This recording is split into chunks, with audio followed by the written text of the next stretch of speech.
I'll show you how you can add an extra package on Delta Airlines. Now, there's no specific way or direct way you can do this. You just have to bring your package and then they'll just check it on when you want to check into your flight. Although it's gonna be pretty ridiculous if you have more than 10 packs, right? Because the way that Delta Airline limits it is that you need up to 10 packs may be checked per passenger on flights operated by Delta or Delta Shuttle. So you need 10 packs, right? So if you want extra package, which is going to be 11, 12, 13, 14, then of course you're going to have to pay extra fees because 10 package is a lot, right? And here, let me show you.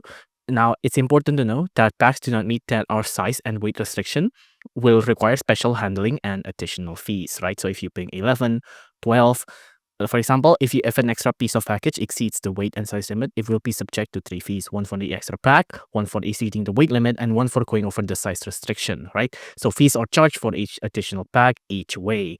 So you can see this is what the type of pack that you will have to do. This is the fees, right? So for example, if it is a third check pack, it'll be 150 USD dollar. If it's packs 4 to 10, it'll be $200 each. This is some other one like prohibited or restricted item, oversized, overweight. Now it'll be like this. You will have to pay extra fees for it, but of course, there's no other special methods that you can add or do. You just have to bring the packs and then pay the fees. That's it. This is the official Delta Airline website here. So of course, this is the most updated info. So of course, just bring your packs. There's nothing that you can do about it, and you will have to cough up some money to go along with it as well. If you enjoyed this video, please do consider liking and subscribing.